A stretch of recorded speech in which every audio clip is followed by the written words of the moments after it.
নমস্কার বন্ধু। আজকে আমি আপনাদের তিনটে এমন সেন্টেন্স বলবো যে তিনটে সেন্টেন্স আপনাদের জীবনকে ক্রমাগত ভুল পথে নিয়ে যাচ্ছে, কিন্তু সেই সেন্টেন্সগুলো একটা মিথের মতো আমাদের সামনে দাঁড়িয়ে আছে।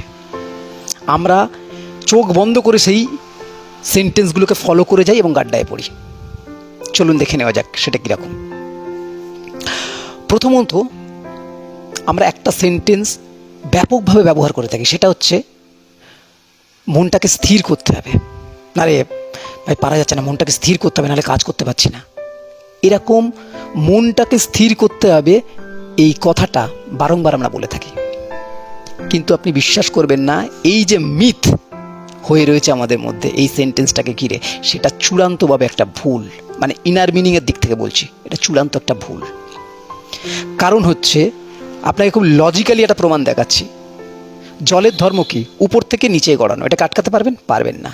আগুনের ধর্ম কি? সব কিছুকে পোড়ানো। এটাকে আপনি আটকাতে পারবেন? বন্ধ করতে পারবেন? পারবেন না। এটা নেচার।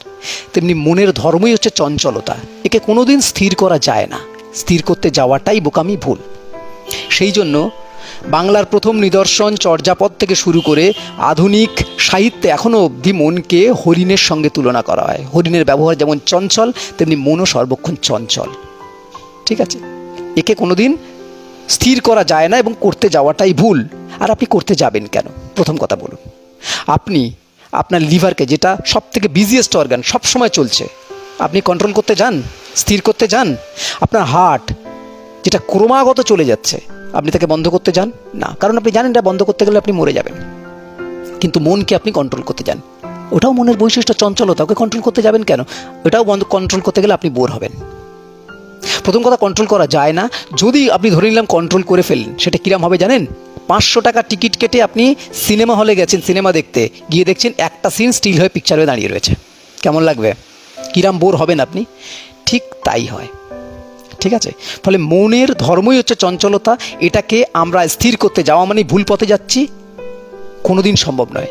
এটা আমাদের গাড্ডার মধ্যেই ফেলছে। আমাদের জীবনে কোনোদিন এর দ্বারা সাকসেস হবে না। সেকেন্ড, আর একটা কথা আমরা বিশেষ করে এখন খুব ব্যবহার করে থাকি, সেটা হচ্ছে মেডিটেশন করি। মেডিটেশন করি। জীবনকে ঠিক করতে গেলে মেডিটেশন করতে হবে। এটা কোন ধরনের কথা? প্রথম কথা, এই যে মিথ, এই সেন্টেন্সটা, এর ইনার মিনিংটা একদম সম্পূর্ণ ভুল। কারণ মেডিটেশন, যার মূল ধর্মই হচ্ছে কিছু না করা, সমস্ত ডুইংনেস থেকে সরে আসা, সেখানে আমরা মেডিটেশনকে করতে যাচ্ছি, কিছু কাজ করতে যাচ্ছি। যেখানে কাজ করা আছে সেখানে মেডিটেশন নেই। ঠিক আছে? স্থির হওয়াই হচ্ছে মেডিটেশন, কোনো কিছু না করাটাই মেডিটেশন। এবার আমরা কি করছি? মেডিটেশন করতে যাচ্ছি, বসছি, বসার পর আমাদের কি মাথায় আসছে? মেডিটেশন করা মানে মনকে স্থির করতে হবে। তার মানে চঞ্চল মন, তাকে স্থির করার প্রসিডিওরে লেগে পড়ছি, কাজ করতেই থাকছি। জীবনে কোনোদিন আমরা কন্ট্রোল করতে পারছি না, ফ্রাস্ট্রেটেড হচ্ছি, আমরা বিভিন্ন রকম ভুলভাল পথে চলে যাচ্ছি। ফলে এই সেন্টেন্সটা আমাদের কিন্তু ভুল পথে নিয়ে যাচ্ছে।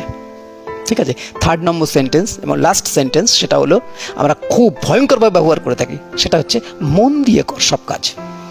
বাবা, বাচ্চাদের আমরা বলি মন দিয়ে পড়। এটা কি ধরনের?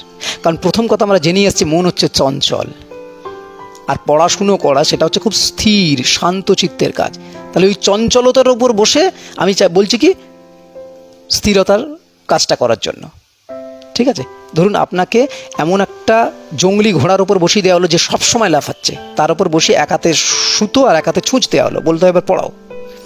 পড়ান দেখি। পারবেন? যদিও বা পারেন, কত কষ্ট করে আপনাকে করতে হবে। ঠিক আছে? কিন্তু সে থেকে সহজ পথ কি? আপনি ঘোড়াটা থেকে নেমে আসুন, নিজেকে স্থির করুন, তারপর দেখুন চট করে পড়িয়ে ফেলতে পারছেন। তো মন হচ্ছে চঞ্চল। তো সেইখানে সেই মন দিয়ে আমরা কি বলছি? ওই স্থির কাজটা করার কথা বলছি, মন দিয়ে পড়। তো এটাও কত বড় একটা ভুল একটা সেন্টেন্স। এবং সবচেয়ে বড় কথা, ভুল সেন্টেন্স বলে আমার কিচ্ছু যায় আসে না, এর ইনার মিনিং যত ভুল হোক আমার যায় আসে না। কিন্তু আমরা চোখ কান বন্ধ করে সেটাকে ফলো করি, সেটাকে করার জন্য মানে মন প্রাণ লাগিয়ে দিই। কারণ আমরা মনে করি এই পথেই সাকসেস আছে, কিন্তু না, এই পথে সাকসেস আসে না।